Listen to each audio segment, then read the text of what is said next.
अस्सलाम वालेकुम। دا دور دی دا 1977 وال تحریک نظام مصطفی لوجه پاکستان چې ماشاءالله ولګیدله، یعنی ضیا حکومت په پاکستان باندې راغی چې چماله بټو ته 500 ورکړه، نو ایغه آبادا پیپل پارټي په دوه حصو کې تقسیم شله. بټو لور بنظیره د دې پاکستان چې سیاسي جدوجہد فیصله وکړه او دې دواړه ورونه شاهنواز او مرتضی بټو دا لاړ افغانستان ته او الته یو تنظیم جوړ کړ، یعنی ذوالفقار په نام باندې. دغه ذوالفقار تنظیم پاکستان کې ضیاء الحق چوورتی قتلونې کوشش هم وکړ، خو دو ناکام شو. په 1981 کې پی آی ای تیاره دغه ذوالفقار تنظیم ونیولله او دا یې کابل چې بیا چینوله.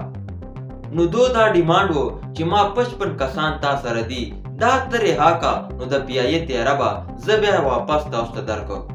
نو 14 ورځو لپاره دا پی آی ای تیاره ذوالفقار تنظیم سره وه، یعنی ذوالفقار تنظیم باندې شاهنواز بټو د دغه ملګری سلام الله ټیپو نومېده د میجر طارق ونیوی او هلته یې شوټ که تیارې شي او بیا یې له تیارې نه رواچاو چې دغه واقعې په باره کې جنرال ضیا ته پته ولګېدله. نو د دې ذوالفقار تنظیم وال ټول مطالبات ومنل. نو دغه واقعې ډېر ټیم نه وتلی، هغه آباده د ذوالفقار تنظیم وال باندې شاهنواز په فرانس کې په خپلې کمرې کې مړ پروت و او سلام الله ټیپو چې میجر طارق یې ویستی و دغه ته یې په کابل کې سره عامه 500 ورکړه. جنرال ضیا تقریر چې دا وویله چې 90 دن چې به نه زه پاکستان چې الیکشن هم کوم او دا اقتدار به جمهوری حکومت ته هم حواله کوم، دا وعده دغو خلکو سره وکړه.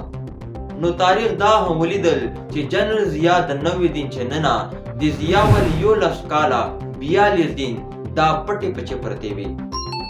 جنرال ضیا یو ذهین او سختگیر ډیکټیټر و. ذهین داسې و چې د دې جنرال ایوب خان دور لیدلی و، یعنی جنرال ایوب خان چې چمال د پاکستان چیف ماشاءالله ایڈمنسټریټر جوړ سه، نو دای د پاکستان صدر عہدې ته راغی او خپل جی باندې جنرال یحیی راوسته. نو جنرال یحیی بیا دغه ایوب خان درې کو. نو جنرال ضیاء الحق د پاکستان چیف اف آرمی سټاف عہده همیشه د پاره دغه سي جان سره چیشلا. تقدیر داسې و چې چمال بټو مړ سه، نو د ټوله توجه پیپل پارټۍ باندې وه. هغه کارکنان به یې نیولل او هغو باندې به یې ظلم کاو، تشدد به یې پکاو. یعنی بېنظیره مور نصرت بټو چې چمال لاهور ته قذافي سټیډیم ته د خپلو کارکنانو سره ملاقات کونې لپاره لاړه، نو هلته یې په دې باندې لاټي چارج وکړو او سخت لاټي چارج یې په وکړو. دغه سره دا یې ډېره زیاته زخمي سله، نو اچانک یې دا یې هسپتال ته ګنګرام هسپتال ته راوړه او هغې عملې ته دو ورته وویله چې دې علاج به ته نه کوې. نو چې چمالې نصرت بټو وال په ټیم باندې علاج نه وسه، نو دې دماغو ته سخت نقصان ورسېده او دې دماغو د کار پرې شو او په آخر وخت کې دا یې بیا لیونۍ شوله. په 1984 کې بېنظیره یې له جیل نه روباسله او جلاوطن یې کړه، بار ملک ته یې ولږله.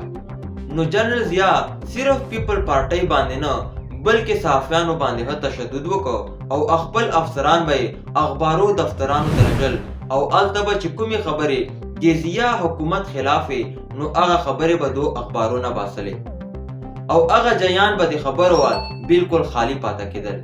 نو چې خلکو به دا خالی جریان په اخبارو کې ولیدل، نو هغو ته به دا پته ولګېدله چې دالته به جنرال ضیا په باره کې خبر سلې وه، نو جنرال ضیا دا خبرې دغه جینه باسلې دي.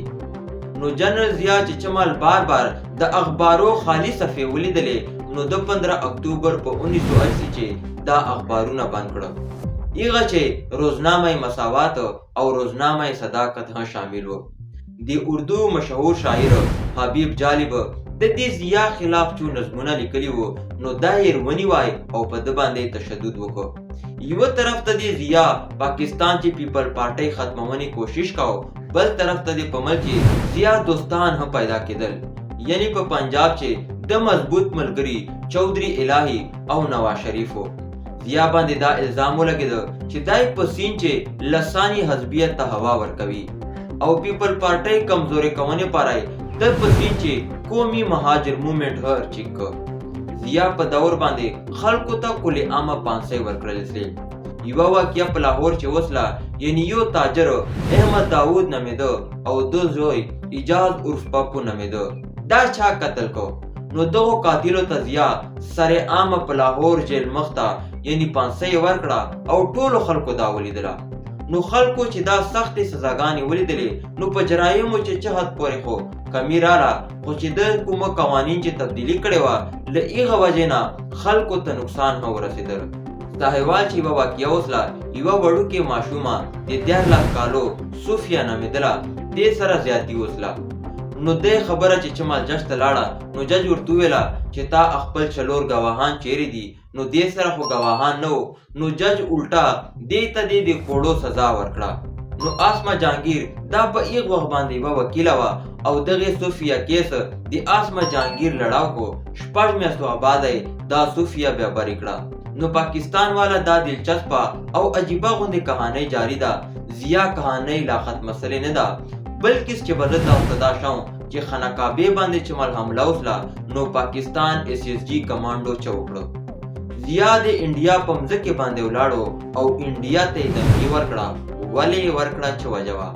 که دغه ویډیو چیرې تاسو په انفارمیشن چې اضافه کړي نو تاریخ یاسین چینل تاسو جان سره سبسکرایب کو. تاسو موږ ملاقات په یوې په نوې ویډیو کې کېږي. السلام علیکم.